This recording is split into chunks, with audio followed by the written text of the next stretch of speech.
Bien, bienvenue à tous. Après cette pause et après tout ce travail que vous avez fait ce matin, je tiens vraiment sincèrement, au nom de l'ADIR, à vous remercier tous d'avoir autant participé au cours de ces 3 ateliers. Et je tiens particulièrement à remercier les animateurs de ces groupes, parmi lesquels des personnes de la délégation interministérielle à l'accueil et l'intégration des réfugiés, mais également de l'IFRI, et aussi du Lab Archipel, qui nous a vraiment vivement aidés pour la préparation et l'animation de ces ateliers. Donc après tout ce travail, nous avons le plaisir, en début de cet après-midi, de passer à la restitution des ateliers. Et nous allons commencer par le premier atelier, qui est celui de l'impact du Covid sur l'intégration des réfugiés. Et donc j'accueille Frédéric Faraboz.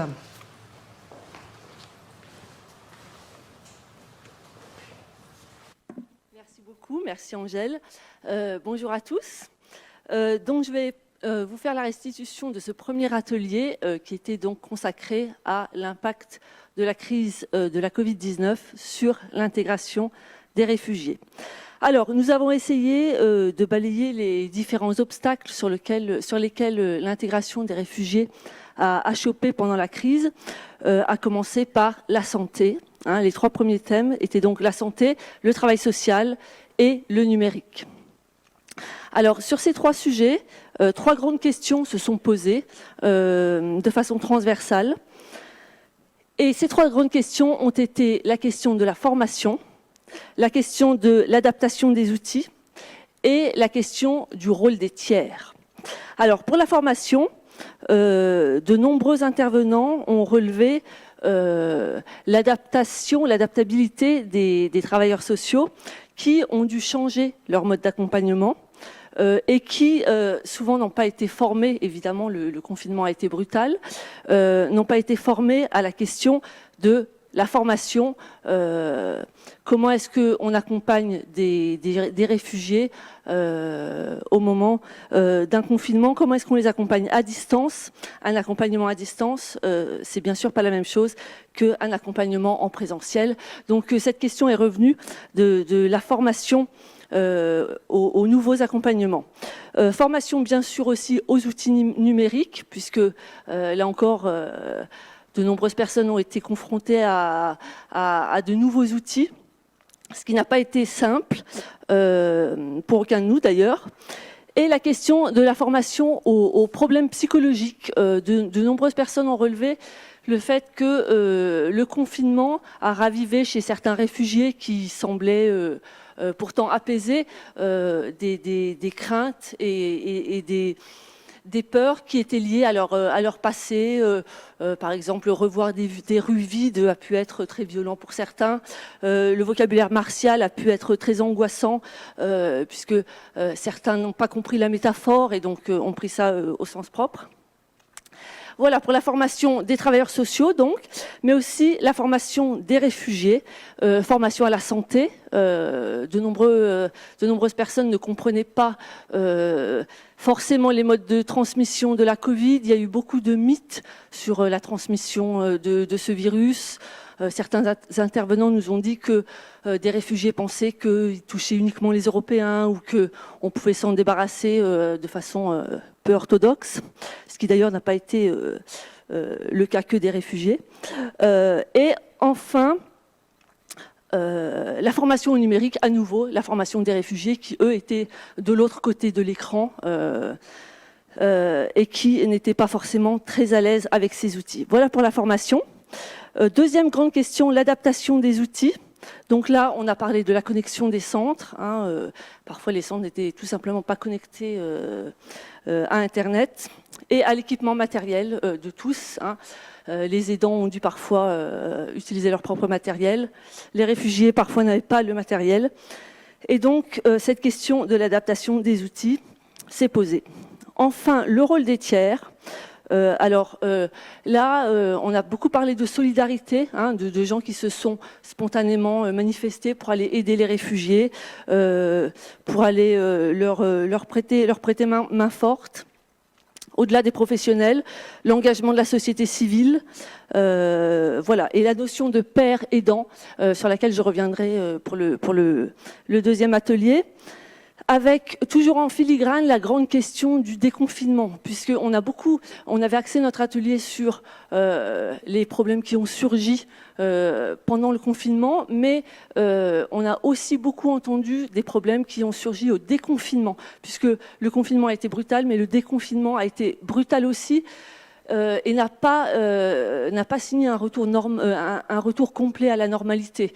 Donc souvent, les réfugiés ne savent plus s'ils doivent faire un rendez-vous en présentiel, accompagné ou pas, s'ils doivent rester en distanciel, s'ils doivent faire par mail, par courrier, voilà. Il y a un petit flottement là sur les modalités des différentes démarches qui n'est pas forcément complètement réglé malgré ce déconfinement.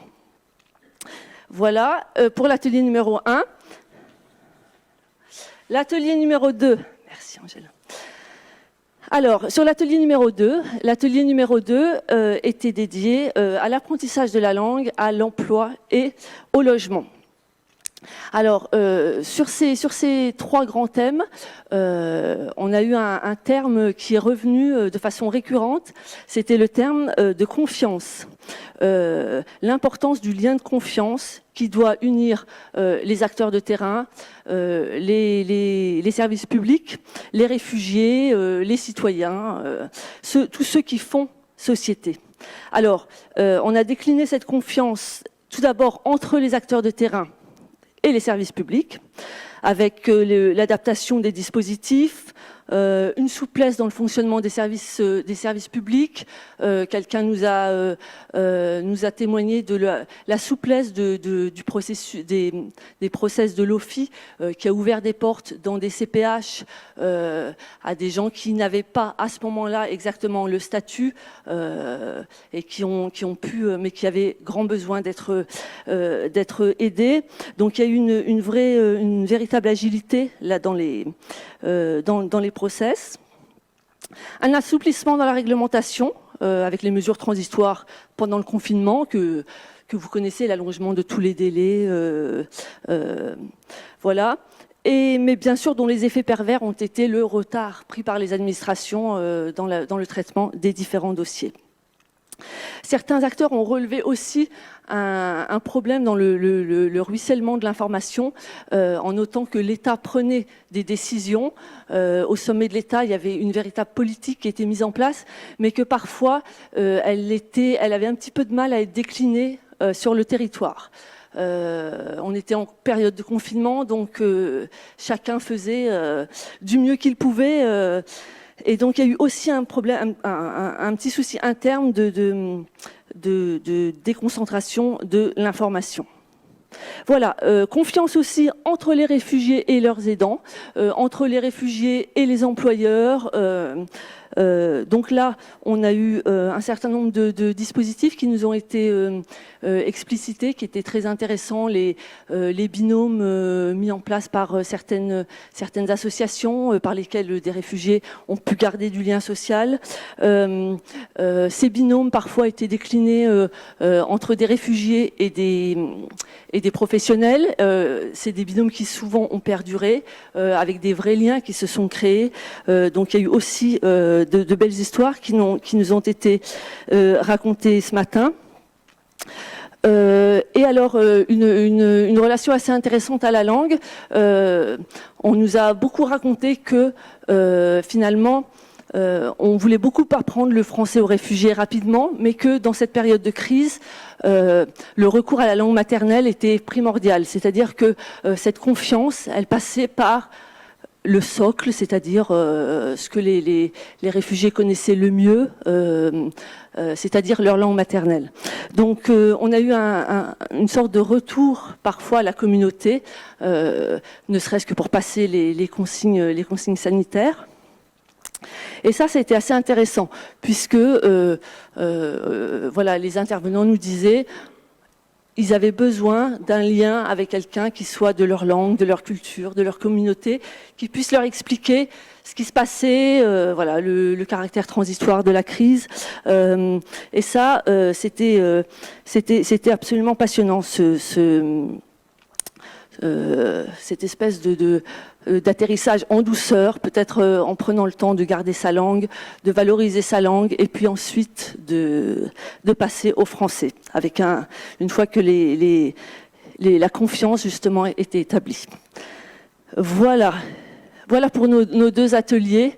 Donc, pour conclure, on peut dire que, au-delà des pertes de travail, de revenus, parfois de logement, de situations absolument dramatiques, c'est la perte de confiance aussi qui a vraiment qui nous a vraiment été remontée.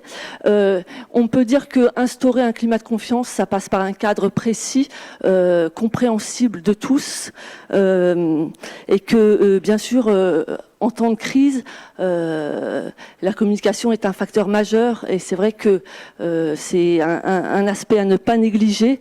Mettre des choses en place, c'est évidemment primordial, mais les communiquer, c'est tout aussi important, puisque c'est par la communication que s'installe cette véritable relation de confiance entre les réfugiés et leur société d'accueil. Voilà, c'est ce que nous essayons de regagner aujourd'hui, cette confiance, malgré l'incertitude qui demeure, évidemment, puisque, comme je le disais, on n'est pas entièrement revenu à la normale. Merci beaucoup, Frédéric. Tu peux garder le micro, parce que, comme effectivement il y a le Covid, on ne mélange pas les micros. Merci beaucoup. Donc maintenant, je vais accueillir Aurore Maillard qui va nous présenter la restitution donc, du deuxième atelier qui portait sur les contrats territoriaux d'accueil et d'intégration des réfugiés un an après. Je t'en prie, Aurore. Merci Angèle. Bonjour à tous. Alors en effet, je vais vous faire cette restitution sur cet atelier donc contrats territoriaux d'accueil et d'intégration des réfugiés, plus communément appelés les CETER. Alors peut-être avant de vous dire ce qui est ressorti de ces échanges, je vais vous présenter un petit peu ce que c'est finalement ces contrats. Donc c'est une démarche qui est à l'initiative de la DIER et qui a permis aux collectivités locales d'un côté et aux services déconcentrés de l'État de signer un contrat ensemble et de travailler de concert pour la mise en œuvre d'actions en faveur de l'intégration des réfugiés. Ces actions, d'ailleurs, elles sont très variées et elles répondent, elles sont toutes dans le champ du quotidien des réfugiés, des personnes bénéficiaires. Ça peut être des actions dans le domaine de l'emploi, du logement, l'accès à la santé, à une formation linguistique, à la culture. Ça peut être très très varié. Aujourd'hui, donc, il y a 11 métropoles qui se sont engagées dans cette démarche avec de nombreux projets en ce moment pour la délégation. Et elle a permis donc à un certain nombre de collectivités de s'engager, et c'était vraiment l'objectif premier, c'était de mobiliser les territoires. Voilà pour l'implantation du sujet. Maintenant, on s'est posé 4 questions avec les différents participants de l'atelier. Le premier, finalement, quels sont les changements pour ceux qui sont impliqués au plus près dans ces contrats? Quels ont été les changements sur le terrain? Quelles ont été les difficultés rencontrées? Quelles sont du coup les solutions et les axes d'amélioration possibles? Et enfin, quelle est la valorisation nécessaire pour essaimer davantage cette démarche sur tout le territoire français? Donc déjà, les changements dans les collectivités. Donc les participants ont tous noté que c'était vraiment une démarche novatrice, très bénéfique, qui a permis d'expérimenter des actions nouvelles qui arrivent donc en complémentarité en fait des actions qui peuvent déjà exister dans le droit commun, ou en tout cas portées par les services de l'État. Elle a permis également, cette démarche de contractualisation, de faire un vrai diagnostic territorial pour connaître les enjeux du terrain, ne pas partir d'une vision nationale, descendante, mais bien de partir des besoins du terrain.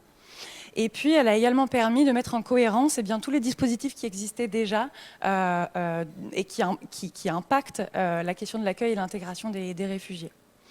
D'autres points ont été soulevés, c'est la meilleure articulation aussi avec les acteurs de terrain, que ce soit les services de l'État et les collectivités locales qui parfois travaillaient déjà très bien ensemble, mais parfois pas forcément, donc ça a permis de resserrer ce lien-là. Avec les acteurs privés également, notamment du logement ou de l'emploi, et avec les associations.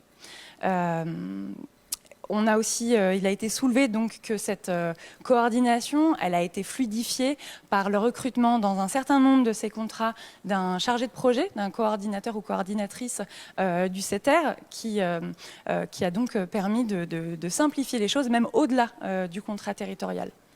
Et puis également la question de la participation des réfugiés et des citoyens aussi dans la mise en œuvre de la politique d'intégration, c'est-à-dire que pour ne pas reparler de l'atelier dans lequel du coup je n'ai pas participé, mais bien insérer les réfugiés au cœur de la mise en place et la mise en œuvre du dispositif et au cœur de la politique d'accueil.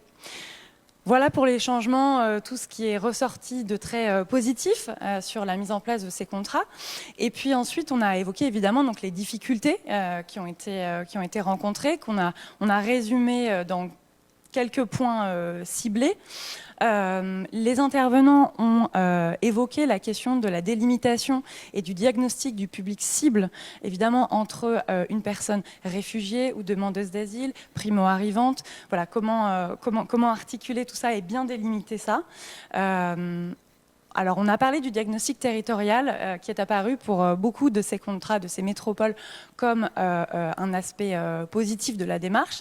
Mais certains ont pointé du doigt le fait qu'on pouvait faire davantage et que parfois poser ce diagnostic n'a pas toujours été évident. Donc, c'est un des points sur lesquels il y a, je pense, encore des améliorations à faire. Une autre difficulté rencontrée, c'est celle de connaître, de coordonner et de mobiliser tous les acteurs, qu'ils viennent du public, du privé. On a parlé de mécénat, de fondations.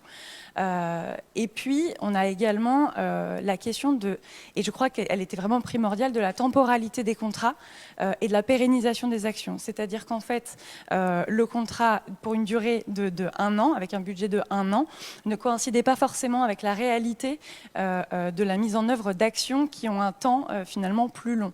Donc, c'est comment mieux articuler les deux et comment, pour les porteurs de projets, avoir une meilleure visibilité dans le temps des actions qu'ils mènent.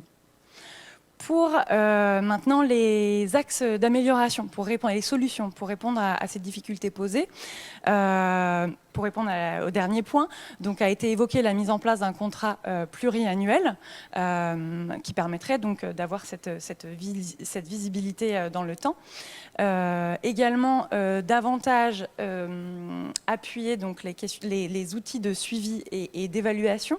A été évoquée la question d'une trame commune, pourquoi pas, avec des objectifs communs pour les différentes métropoles impliquées. Et puis, un point d'attention également a été fait sur le fait que l'évaluation, pour qu'elle ait du sens, puisse commencer le plus tôt possible, plutôt en début d'année, plutôt qu'en milieu ou en fin d'année. Là aussi, c'est la question du tissu associatif local dans son entièreté a été soulevée. Comment faire pour inclure tous les acteurs associatifs, qu'ils soient connus ou moins connus de la politique d'accueil et d'intégration des réfugiés, et de même pour les acteurs publics et privés, comment vraiment encore plus créer de liens entre eux.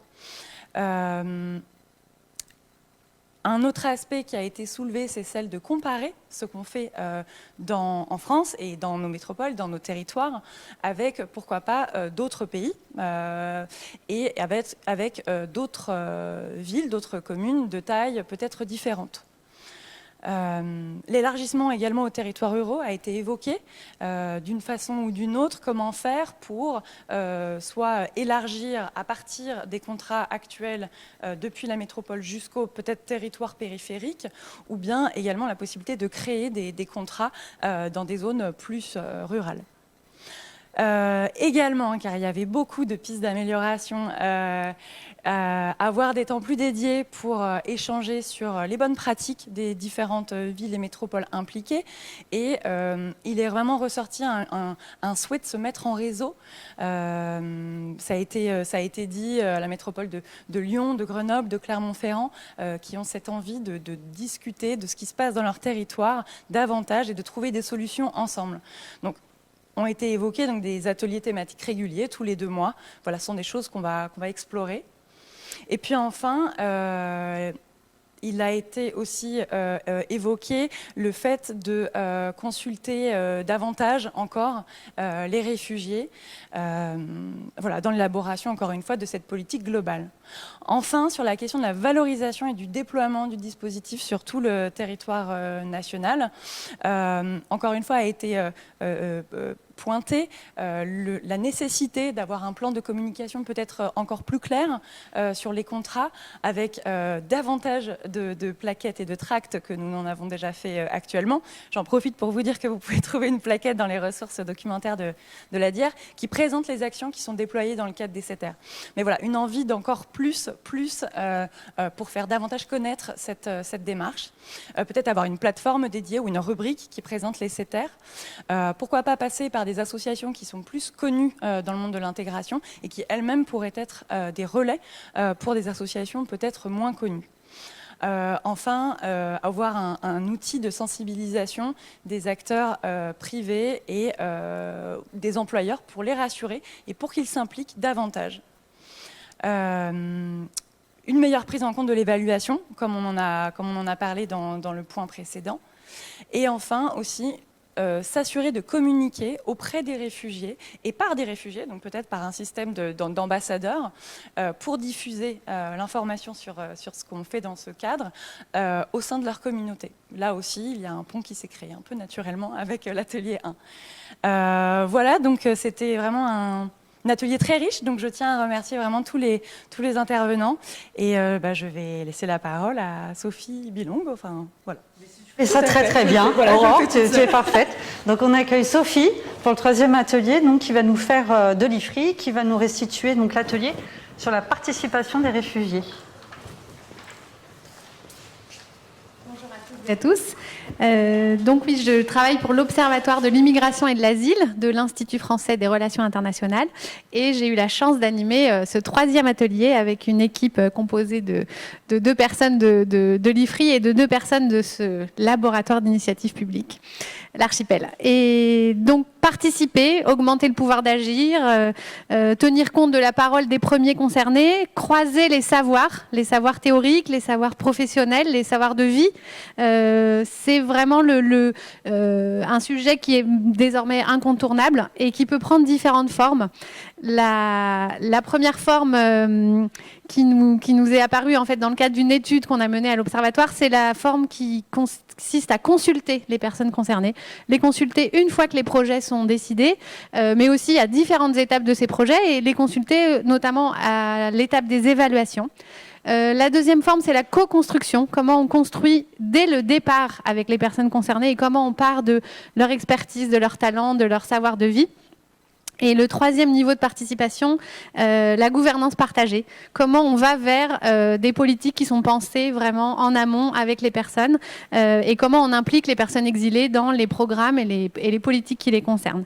Est-ce que ces politiques, on peut imaginer de faire participer les personnes seulement au niveau local ou est-ce que c'est envisageable au niveau national également? Voilà, toutes ces questions et les conditions pour développer et diffuser cette habitude de permettre aux premiers concernés de prendre la parole et de réfléchir avec au moment de la constitution des politiques, c'est des questions qu'on s'est posées dans le cadre de cette étude et qu'on a pu partager en fait assez rapidement au cours de l'atelier, puisque l'objectif de l'atelier était de travailler sur un projet très précis qui est au fond issu d'une des recommandations de l'étude qu'on a pu mener, de passage à l'action. C'est-à-dire avoir des intentions de faire participer, c'est bien, mais se donner les moyens et expérimenter des choses et démarrer peut-être par des petits projets, mais qui permettent d'infuser en fait cette façon de faire, c'est vraiment formidable.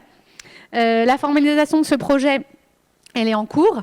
L'Agora était finalement un des lieux où on réfléchit à la mise en œuvre de ce projet, qui va vous être présenté plus avant tout à l'heure par Paolo Artini, représentant du HCR, et Alain Régnier de la Dière. L'idée, c'est de profiter de nos expertises complémentaires pour construire un lieu de participation qui soit utile, qui soit rendu visible, et un lieu finalement où les réfugiés auraient vraiment leur place et où on pourrait tenir compte de leurs pensées. Donc pas nécessairement une instance supplémentaire, mais plutôt, comme je vais vous l'expliquer, dans le cadre d'un temps de formation, se former à la prise de parole et rendre des gens acteurs et leur permettre en fait d'intégrer des instances où on décide de politique et qui sont déjà des instances existantes. Voilà, donc ce projet, il s'appelle l'Académie pour la participation des personnes réfugiées. Donc académie au sens de temps de formation, formation d'un groupe qui ensuite fonctionne un peu comme un groupe de pairs où on peut travailler ses interventions, se référer à d'autres personnes qui ont un même parcours, qui est le parcours d'asile et le parcours d'intégration en France. Et donc cette académie, elle est pensée en 2 temps. Un temps de formation, donc à l'intérieur du groupe et en faisant intervenir des personnes expertes, des personnes qui peuvent expliquer l'organisation de certaines institutions. Et puis un deuxième temps où les personnes réfugiées, donc ce sera un groupe de 10 personnes à peu près, seront intégrées, accueillies dans des instances telles que des conseils d'administration, d'associations à portée nationale ou des jurys de sélection de projets qui concernent les réfugiés et l'intégration des réfugiés en France. Alors pour travailler avec le petit groupe qu'on avait ce matin, on a posé au fond 4 questions. Quels critères de sélection pour choisir ces 10 personnes qui participeront à cette académie? Est-ce que les critères qu'on a choisis pour l'instant, en tout cas dans le cadre d'un appel à candidature qui va être lancé aujourd'hui, est-ce qu'il y a des critères qui vous choquent? Est-ce qu'il y a des critères qui vous surprennent? Est-ce qu'il y a des critères où vous sentez qu'on aura beau l'afficher, ça ne fonctionnera pas et on n'arrivera pas à avoir un groupe si divers, etc. Deuxième temps de réflexion sur les modules de formation. À quoi il faut être préparé quand on arrive dans un conseil d'administration, qui a des codes, qui a des qui répond à un certain nombre de façons de prendre la parole, par exemple. Et puis troisième temps de réflexion sur quelles instances pourraient être des bonnes instances d'accueil de ces personnes réfugiées et avec une quatrième question, qui est les conditions de la réussite de l'intégration dans ces instances. Qu'est-ce qui pourrait faciliter une participation réelle et que ce ne soit pas uniquement la présence de réfugiés pour qu'il y ait des réfugiés dans ces instances, mais vraiment de pouvoir construire une participation efficace. Donc peut-être on pourrait afficher les contributions sur les critères de sélection. Donc le premier critère qui a fait réagir pas mal de monde, c'est le niveau de langue qu'on affiche. L'idée, c'est être dans un conseil d'administration, ça veut dire lire énormément de documents. Être dans un jury de sélection, ça veut dire avoir lu les descriptifs des projets. Donc ça demande, de fait, un niveau de maîtrise de la langue française assez élevé.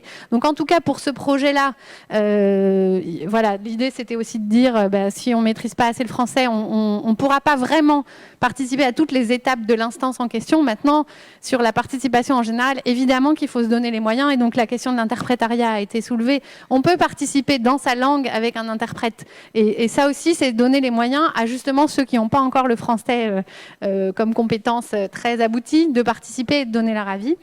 La question de la diversité. Alors la diversité, ça a été assez intéressant à la fois, diversité de genre, de catégories socio-professionnelles dans leur pays, évidemment des origines des personnes. On ne veut pas un groupe avec seulement une nationalité qui serait représentée. Aussi de niveau de formation. C'est-à-dire qu'à la fois, les participants à l'atelier disaient il faut des gens très diplômés et d'autres qui n'ont pas été à l'école dans leur pays. Et ça va aussi dans le sens d'une diversité. Et diversité dans leur parcours d'asile.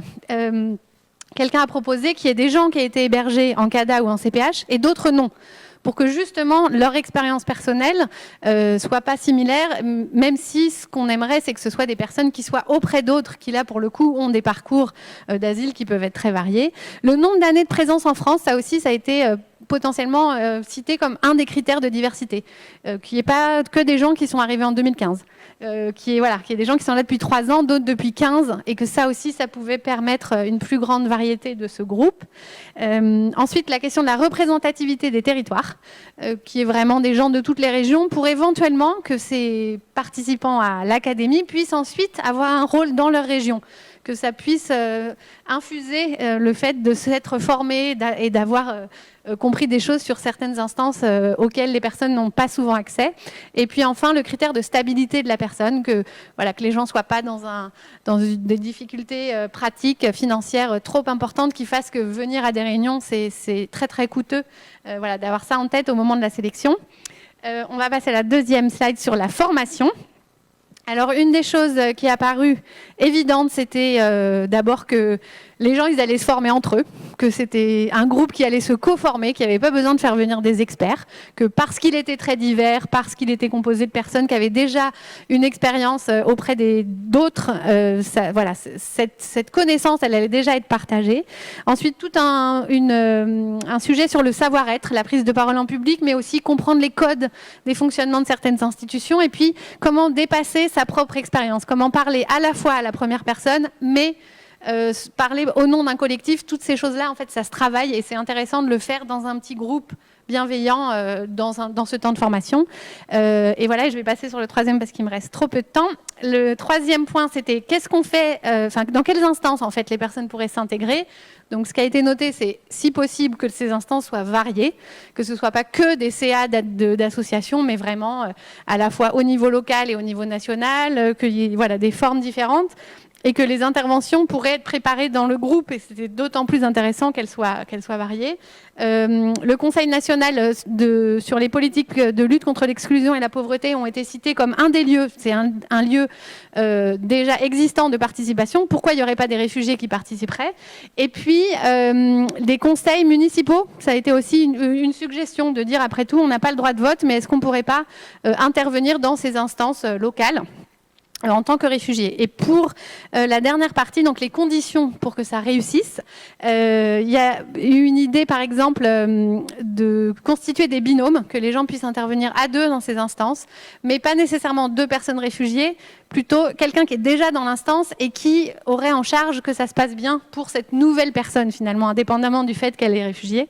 Il y a aussi eu toute une série de remarques sur la formation nécessaire des membres, pour l'instant, de l'instance, sur leur capacité à accueillir de nouvelles personnes, et puis les conditions financières pour participer, de bien les prendre en compte, c'est-à-dire avoir un ordinateur, que les billets de train soient remboursés, que ça facilite la participation. Et enfin, un dernier point sur que avant tout, c'est des rencontres humaines et qu'il fallait compter sur des affinités qui pourraient émerger entre membres de l'instance actuelle et puis cette personne réfugiée qui intègre un groupe, et de pas oublier cet élément essentiel. Voilà. Et merci aux participants parce que c'était très riche et dynamique.